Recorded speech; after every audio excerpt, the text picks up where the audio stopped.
आहे छत्रपती शिवाजी महाराजांची जयंती, तर आम्ही सोसायटीमध्ये जयंती साजरी करणार आहे म्हणून खाली चाललेलो आहे. तर चला मग जाऊया. चाललंय बाळा? असेच खाली नेतो फिरू. खाली चाललंय फिरायला. कुठे चाललंय? मम्मा कुठे आहे घरी. तर बघा इथे सगळी तयारी सुरू आहे आणि अजून सोसायटीतले काही लोक आलेले नाही आहेत, त्यामुळं रांगोळीचं काम आमच्याकडे दिलेलं आहे. तर संध्याकाळी मोठी रांगोळी काढायची, पण आता म्हटलं छोटीशी रांगोळी काढून घ्यावी. तर अशी आम्ही एकदमच सिंपल मी आणि माझ्या फ्रेंडने रांगोळी काढलेली आहे.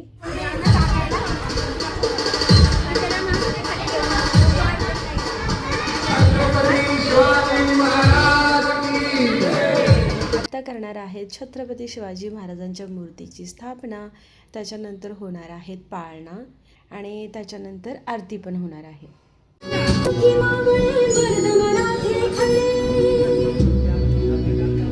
खालचं सगळं आटोपल्यावरती मी घरी आले तर लगेचच फर्निचर रिपेअरवाले आले होते आणि हे बघा मुलांच्या बेडरूममधलं जे वॉर्डरोब आहे ना ते थोडंसं खराब झालेलं आहे, तर त्याचं रिपेअरिंगचं काम चालू आहे. आता बघा दिवसभराची कामं आटपून आमची संध्याकाळची तयारी चालू झालेली आहे. तयारी म्हणजे सोसायटीमध्ये ना छोट्या मुलांसाठी कार्यक्रम ठेवलेला आहे. कार्यक्रम म्हणजे कसं की शिवाजी महाराज किंवा संभाजी महाराज किंवा जिजामाता यापैकी कुठलाही एक लुक क्रिएट करायचंय आणि त्यांच्याविषयी बोलायचंय. म्हणून मी म्हटलं पिहूला की तिला राजमाता जिजाऊच बनवावं, कारण या लुकमध्ये ना मुली खूप सुंदर दिसतात. तर सगळा मेकअप झाला ना की मी तिला दाखवते. आता तुम्हाला इथे वाटेल की दिवसभर मायले एकच व्हिडिओमध्ये दिसत आहे. तर झालंय असं की ऋषीला म्हणजे माझा मोठा मुलगा ऋषी याला कधीच सुट्टी नसते आणि शिवजयंतीला पण त्याला क्लासेसच आहेत, पण तिकडे सेलिब्रेशन आहे बरं का, त्यामुळे तो क्लासेसला गेलेला आहे. रात्री 7-8 वाजता वगैरे येईल आणि आमचे हे पण ऑफिसला गेलेले आहेत. आणि इथे बघा बाजूच्या सोसायटीत पण ना एकदम जोरदार अशी शिवजयंतीचा उत्सव साजरा केला.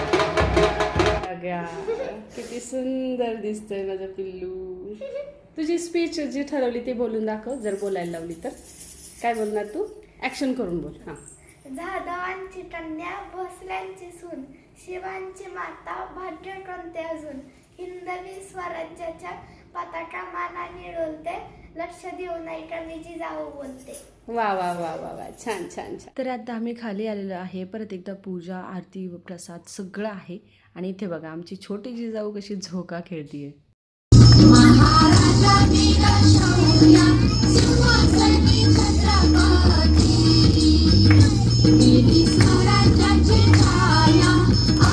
तर बघा संध्याकाळची आरती झाली, नंतर मुलांची स्पीच झाली. बरीच मुलं तयार होऊन आली होती, त्यामुळे त्यांचे छान छान फोटो पण काढले. आणि आता आहे प्रसाद वाटप. गावाकडे कशी पंगत बसते ना तसाच अगदी छान सगळ्यांना प्रसाद दिला. तर आजच्या ब्लॉग मध्ये एवढंच. कसा वाटला तुम्हाला नक्की सांगा. आवडला तर लाईक सबस्क्राईब आणि शेअर पण करा.